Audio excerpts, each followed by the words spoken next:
Hello friends, welcome back to my YouTube channel. आप सबका मेरे यूट्यूब चैनल में स्वागत है। आप मेरे चैनल को लाइक करिए, वीडियो अच्छी लगे तो सब्सक्राइब करिए और पास में बेल आइकन दबाना बिल्कुल मत भूलिएगा। तो आज हम बात करेंगे ज्यूरिडिक्शन ऑफ वीजा सबमिशन के बारे में। देखिए, इंडिया में साउथ कोरिया के 4 वीएफएस सेंटर हैं। दिल्ली, कलकत्ता, चेन्नई, बेंगलोर और एक काउंसलेट है जो है मुंबई में। ये मैं आपको इसलिए बता रहा हूँ क्योंकि अगर आपको अपने साउथ कोरिया की टूरिस्ट वीजा की फाइल सबमिट करनी है तो आपको पता होना चाहिए कि आपको जो फाइल सबमिट करनी है वो आप कौन से वीएफएस सेंटर में कर सकते हैं। ये टोटली डिपेंड करता है आपके पासपोर्ट के ऊपर कि आपका जो पासपोर्ट है वो कौन से स्टेट से इशू है। रिसेंटली मेरे पास एक केस आया था। क्लाइंट्स थे पंजाब से ही पासपोर्ट उनका इशू था। पर एक एजेंट ने उनको बेवकूफ बनाया, उनसे फाइल चार्जेस लिए 30,000 और उनको बोला कि मैं आपकी फाइल बेंगलोर वीएफएस में सबमिट कर दूंगा। उनके पैसे भी गए, काम भी नहीं हुआ, क्योंकि ऐसा पॉसिबल है ही नहीं। अगर आपका पासपोर्ट किसी और स्टेट से इशू है और आप किसी डिफरेंट वीएफएस में, डिफरेंट स्टेट के वीएफएस में फाइल सबमिट कर रहे हैं तो ये पॉसिबल नहीं है।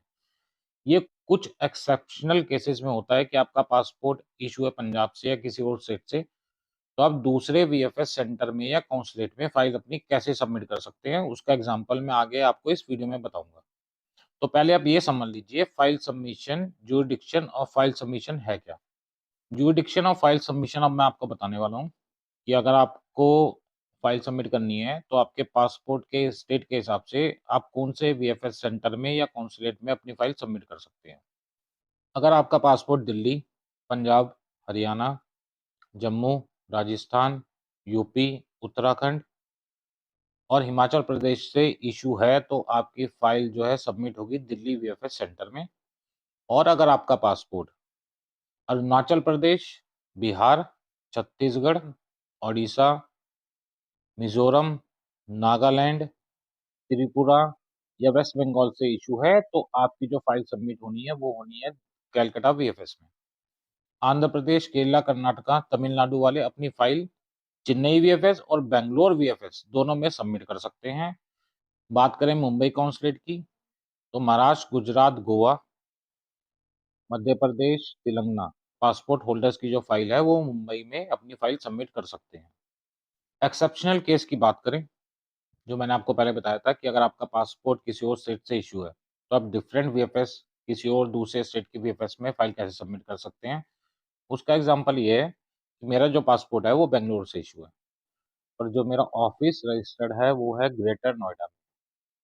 तो मैं जब अपनी फाइल सबमिट करूंगा तो मेरी फाइल सबमिट होगी दिल्ली वीएफएस में और डॉक्यूमेंट्स भी मेरे को दिल्ली वीएफएस के चेकलिस्ट के हिसाब से ही लगाने पड़ेंगे। इसका मतलब ये है कि अगर आपका पासपोर्ट कहीं से भी इशू है और आप किसी डिफरेंट लोकेशन में काम करते हैं तो आपकी जो फाइल सबमिट होगी जहां पर आप काम करते हैं उसी वीएफएस सेंटर में या काउंसुलेट में आपकी फाइल सबमिट होगी और डॉक्यूमेंट्स भी उनके हिसाब से ही लगाने पड़ेंगे। अगर आपको कोई गलत इन्फॉर्मेशन देता है या आपको बोलता है कि मैं आपकी फाइल कहीं और सबमिट करा दूंगा तो वो फेक है भाई।